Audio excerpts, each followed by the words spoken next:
જય Jinendra, welcome to Sanjay કપૂર ખજાના. હું છું અમીષા. આજે હું આપ સૌ માટે લાવી છું જૈન રેસિપીનો ખજાનો.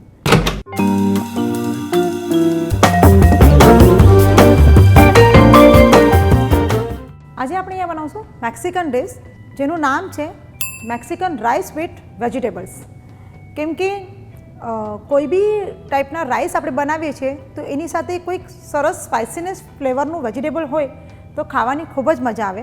તો મેક્સિકન રાઈસ વિથ વેજીટેબલ બનાવવા માટે સામગ્રીમાં આપણને લાગશે બાસમતી રાઈસ બનાવેલા, બાફેલા ટોમેટોની puree, fresh cream, chilli sauce, બારીક ચોપ સેલેરી, બારીક ચોપ કરેલી parsley, red bell pepper, yellow bell pepper, capsicum, yellow zucchini, paneer, baby corn, basil, સ્વાદ પ્રમાણે મીઠું, સાકર, chilli flakes, oregano, broccoli, olive oil.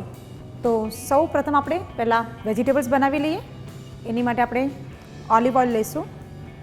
આપણું ઓઇલ ગરમ થાય એટલે આપણે એની અંદર વેજીટેબલ્સ નાખશું. જેમાં આપણે પહેલાં બેબીકોર્ન નાખશું, પછી આપણે એની અંદર આ બ્રોકોલી નાખશું, red bell pepper, yellow bell pepper, capsicum, ઝુકીની.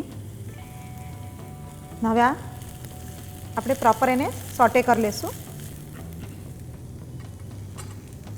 એની અંદર આપણે સ્વાદ પ્રમાણે મીઠું નાખશું.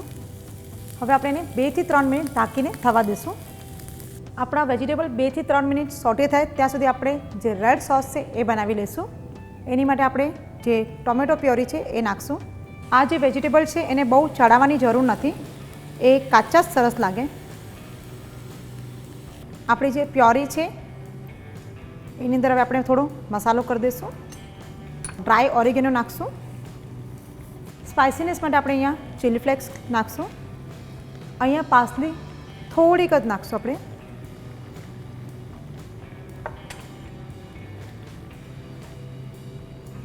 અને આ જે ફ્રેશ બેઝિલ છે એ આપણે હાથથી જ ચોપ કરી નાખી દઈશું. સ્વાદ પ્રમાણે મીઠું નાખશું.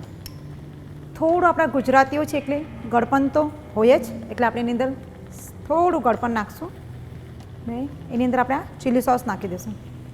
કેમ કે મેક્સિકન જે વાનગી હોય છે એ થોડી સ્પાઇસી હોય છે. આપણું જે પ્યોરી છે એનું પાણી બળી જાય ત્યાં સુધી આપણે એને થવા દઈશું. હવે આપણે આની અંદર થોડું ઓલિવ ઓઇલ નાખશું. આપણે જે અહીંયા વેજીટેબલ્સ સોટે કરીને નાખ્યા હતા એ હવે એની અંદર નાખી દઈશું. આની અંદર આપણે પનીર છેલ્લે પાછળથી નાખશું. હવે આપણે એની અંદર વેજીટેબલ્સ પણ નાખી દીધા છે અને પનીર પણ નાખી દીધા છે. થોડું ફ્રેશ ક્રીમ એની અંદર નાખશું. પાછળથી આપણે થોડો ઓરેગેનો પામથી ક્રશ કરીને નાખી દઈશું. અગેન આપણે એને 2 મિનિટ માટે ઢાંકીને રાખી દઈશું. આપણું વેજીટેબલ્સ થાય છે ત્યાં સુધી આપણે એની સાથે ખાવા માટે રાઈસ બનાવી લઈશું. એની માટે પણ આપણે ઓલિવ ઓઇલ લઈશું. ઓઇલ ગરમ થાય એટલે આપણે અહીંયા બારીક ચોપ કરેલી સેલેરી નાખશું. આપણી સેલેરી અહીંયા થઈ ગઈ છે. હવે આપણે અહીંયા જે રાઈસ બનાવીને રાખ્યા છે એ નાખશું એની અંદર. ગેસને સ્લો કરીને આપણે એની અંદર જે પાર્સલી અહીંયા સુધારીને રાખી છે એ નાખશું. ડ્રાય ઓરેગેનો નાખશું. સ્વાદ પ્રમાણે મીઠું નાખશું. હવે આપણે એને પ્રોપર હલાવી લઈશું. અહીંયા જે આપણે મેક્સિકન વેજીટેબલ બનાવ્યું છે એ ઓલરેડી સ્પાઇસી છે એટલે આપણે અહીંયા રાઈસને એક મેક્સિકન ફ્લેવર આપ્યું છે. પણ તમે ચાહો તો એને મેક્સિકન પેસ્ટ નાખીને પણ પ્રોપર મેક્સિકન રાઈસ બનાવી શકો છો, તો પણ ખાવાની ખૂબ જ મજા આવશે. પણ બંને સ્પાઇસી ખાવું એના કરતાં આવું કંઈક ખાઓ તો ખૂબ જ સરસ લાગશે. આપણા રાઈસ અહીંયા થઈ ગયા છે. અહીંયા આપણું જે વેજીટેબલ્સ છે એ પણ તૈયાર થવા આવ્યું છે.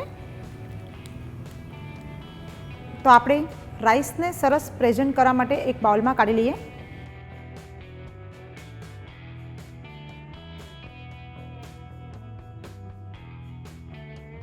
આ રીતે આપણે એને પ્લેટમાં કાઢી લઈશું.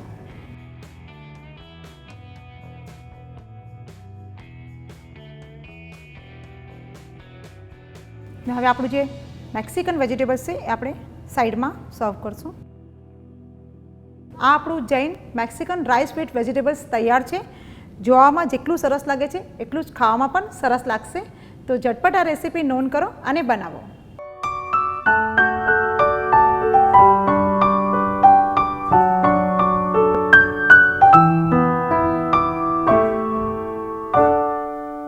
આપ સૌને જો અમારી રેસિપીઝ પસંદ છે તો અમારા ચેનલ પર સબસ્ક્રાઈબ કરો અને અમારા સાથે જોડાઈને રહો. Happy cooking.